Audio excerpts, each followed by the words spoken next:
Hello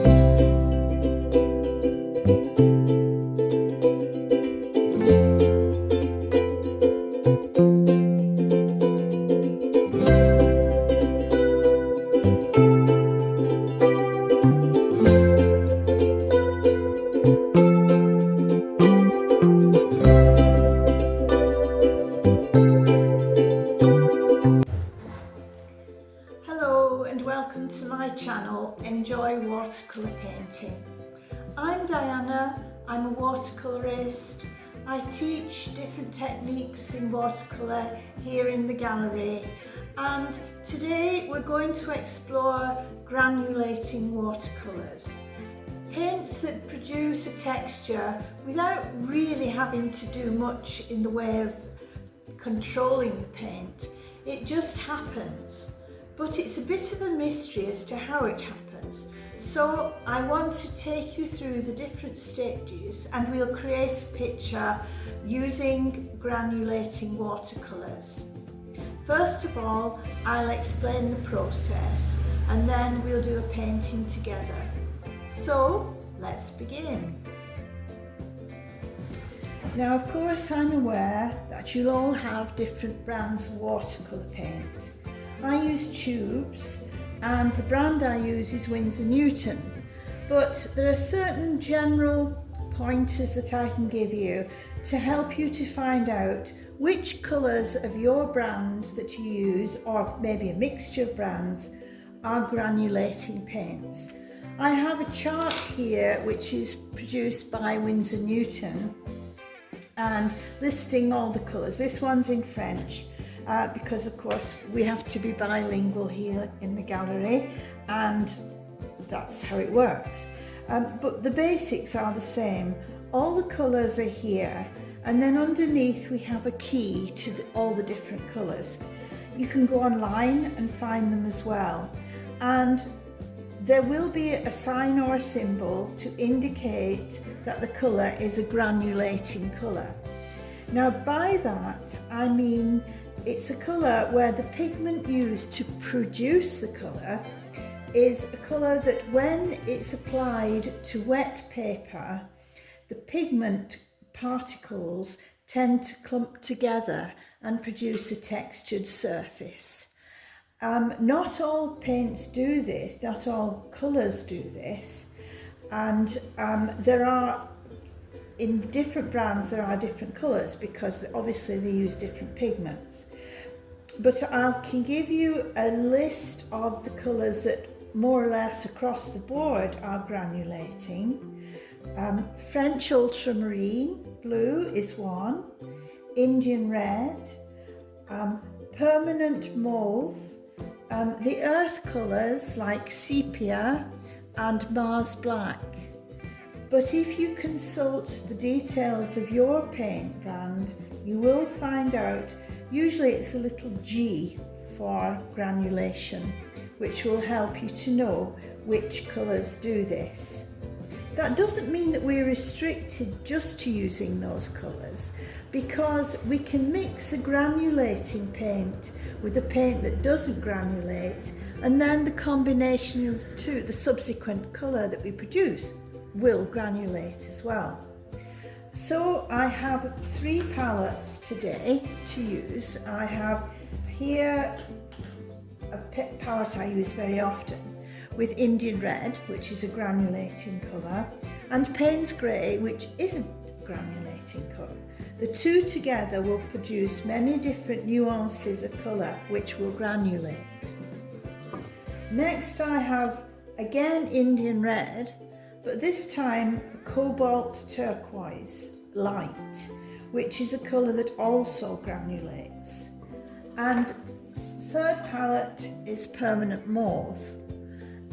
This colour granulates, the particles of the pigment are very coarse, and that means that they do granulate. Indeed, you can see it already on the palette, how it looks gritty and gives us a texture.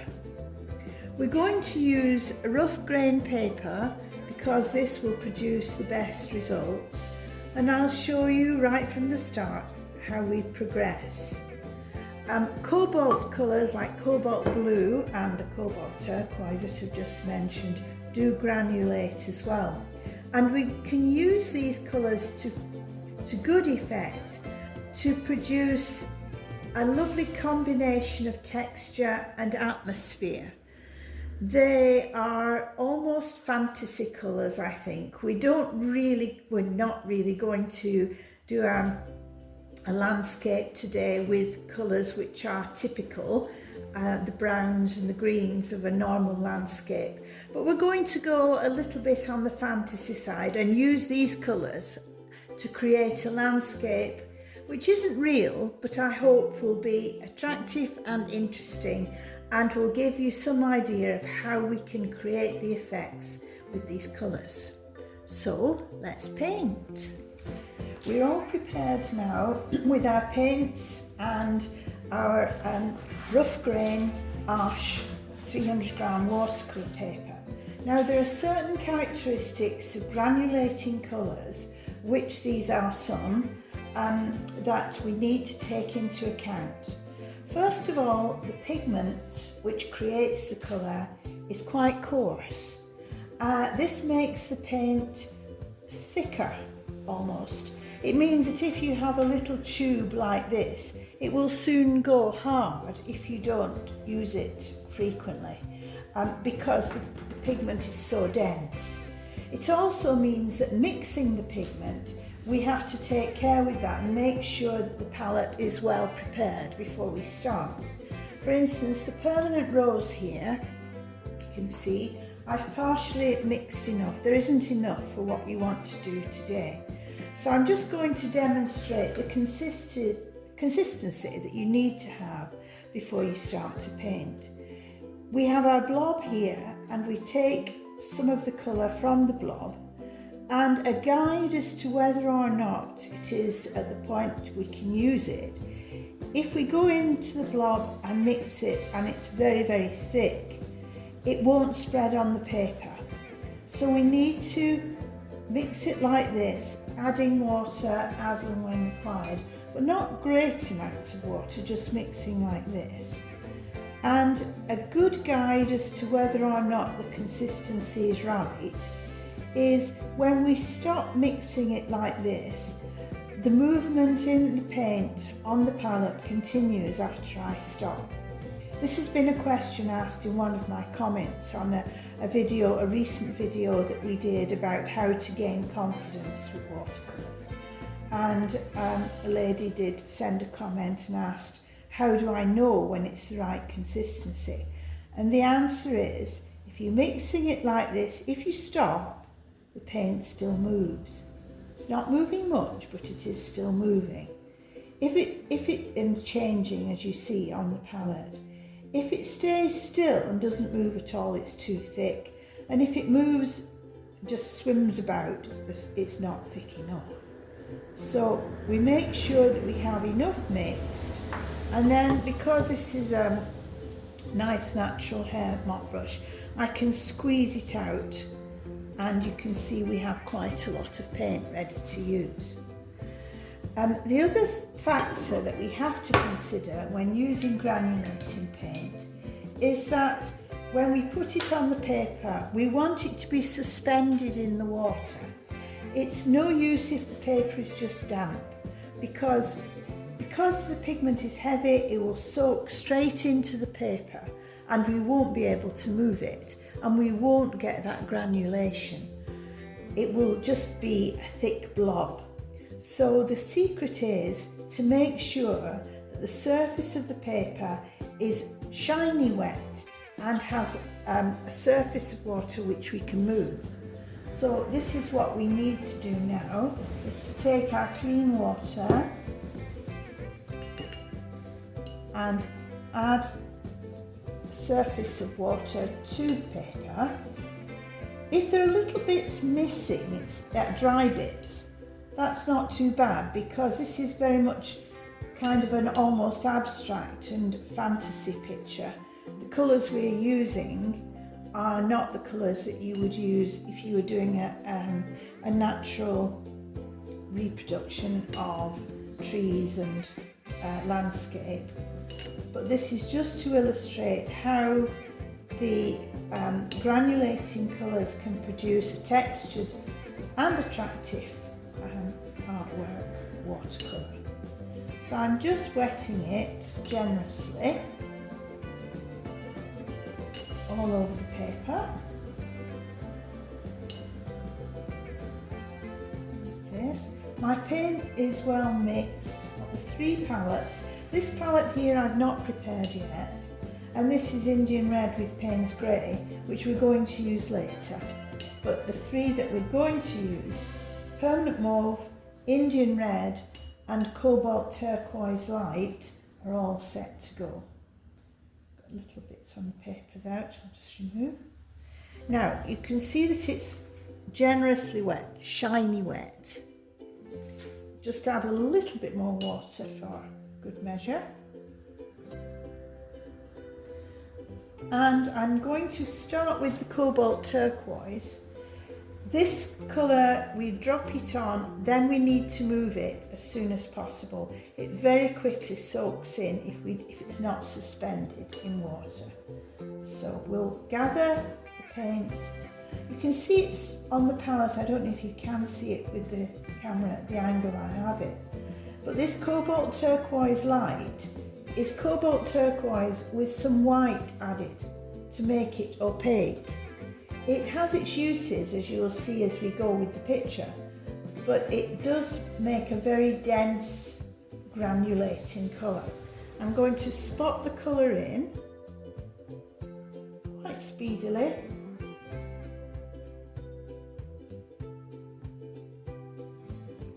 And then I'm going to move it right away so it moves. We can be very general about this. I'm not really needing to keep it in one area of the paper because all the colours are going on. I just want it to move and create a swathe of colour. You can see the areas that are not wet. The little spots here we'll keep. I think I'll add a little bit of water to this area just to break that up and let it go. Just have fun running the colour.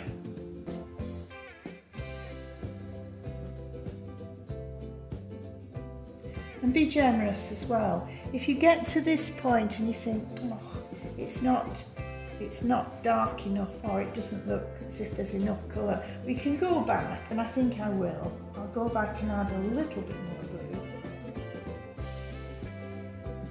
Not necessarily to distribute it all over, but just to give us more density of colour in some areas. And that moves a bit more readily. Like this. Running colour is always a delight. Now you can see already how the pigment, being heavy, is soaking into those little dimples on the textured paper.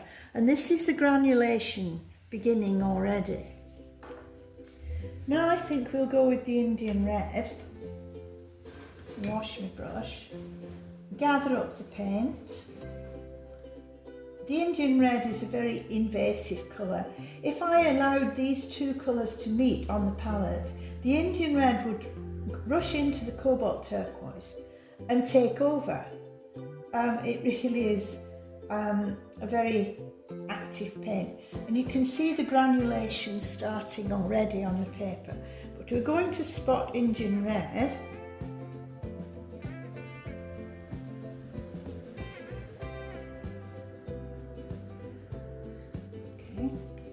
Always got messy fingers, but that's the price we pay. Then we let it move again.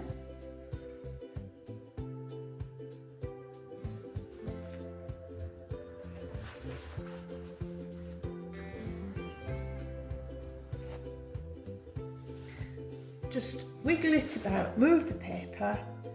This arch paper is really good to work with because the surface of it doesn't allow much absorption of the paint early on, so we get this lovely flowing effect.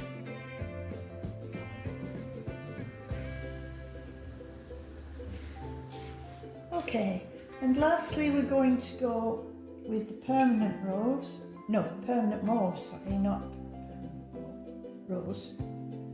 Permanent rose isn't a granulating colour, but mauve is.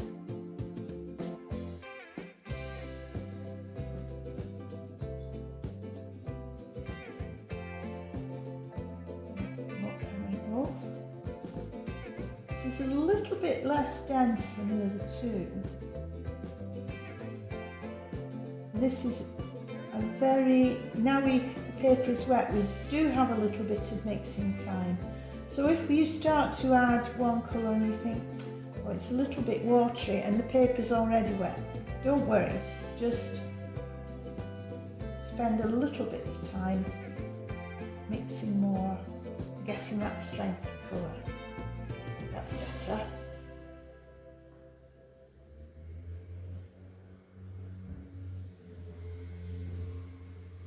Now, I don't necessarily want all the colours to mix together.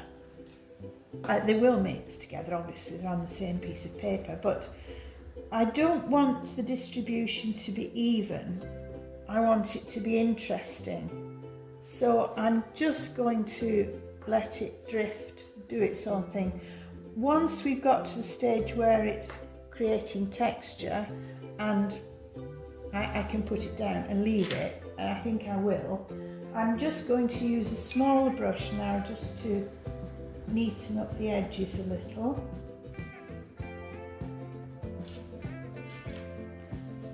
Now you can see what's happening with the colours. There's all this texture. It's almost like sand on the beach. You can see that. And that's our granulation.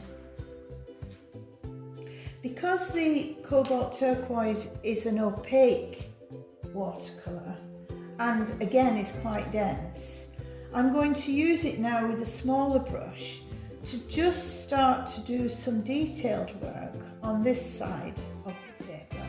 So I'm going to go back in water to my cobalt turquoise.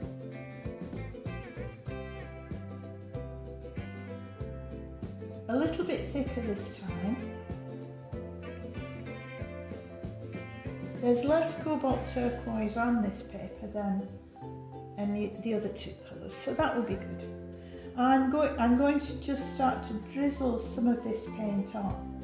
See, it will just kind of create little rivers of colour. I'll come down here.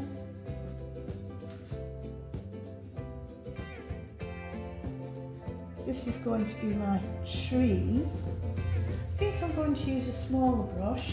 I have a liner here, which is, I think that brush is going to deliver too much paint. A smaller brush will give us more, yes, that's better, more delicate branches. Although with trees, some branches are thicker than others, but I'm just going to spend time. Again, we come back to painting for pleasure, enjoying the process.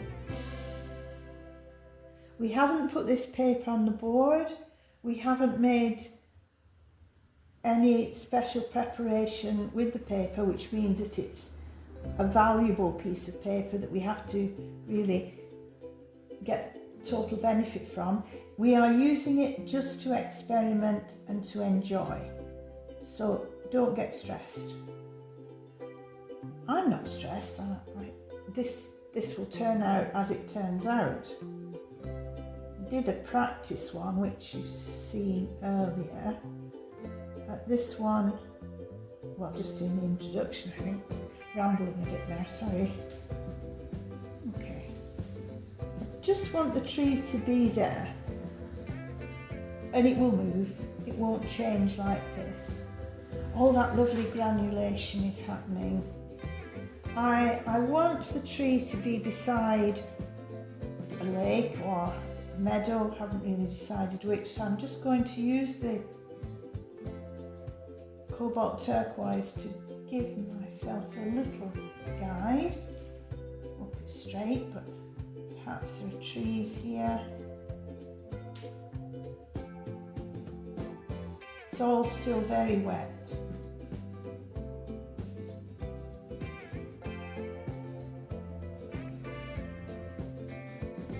Okay, I'm going to leave it now. It will change and carry on moving. But can you see the granulation? Even with the light shadow, perhaps if I put the light off we'll see it better, although I'm not sure. But there we are. We'll be back when it's dry. Now you can see that the paint is dry, and you can see the granulation, especially the permanent mauve, which has given us lots of texture. So now I'm using my Payne's Grey and Indian Red colour to add some detail to the tree, to bring it forward, to give more information about it and some contrast. So I'm really overlaying the Payne's Grey Indian Red mix over the top of the cobalt turquoise that I applied when the painting was wet. Not really following all the lines. I want to leave the cobalt turquoise to shine through as branches, and as I've already said, this is a fantasy picture really, but I do want that tree to be more detailed. And although some texture will be added by this mix of Indian Red and Payne's Grey, because it's being applied to dry paper, it's really not going to granulate in the same way as we would expect when we use the technique before of wetting the paper and suspending the granulating paint mix in the water. It's just to add more drama and interest. And we can work at this and create more texture, as you will see in the finished picture in a little while. Just setting the boundaries of the other side of the lake, which I did with the cobalt turquoise. Just redefining it with some more colour.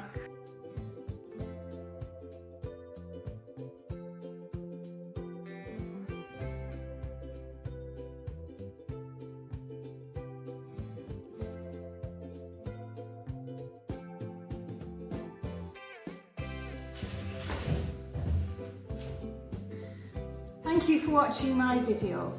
I hope it's inspired you to have a go at this technique using the granulation properties of paint to create texture and interest in your painting.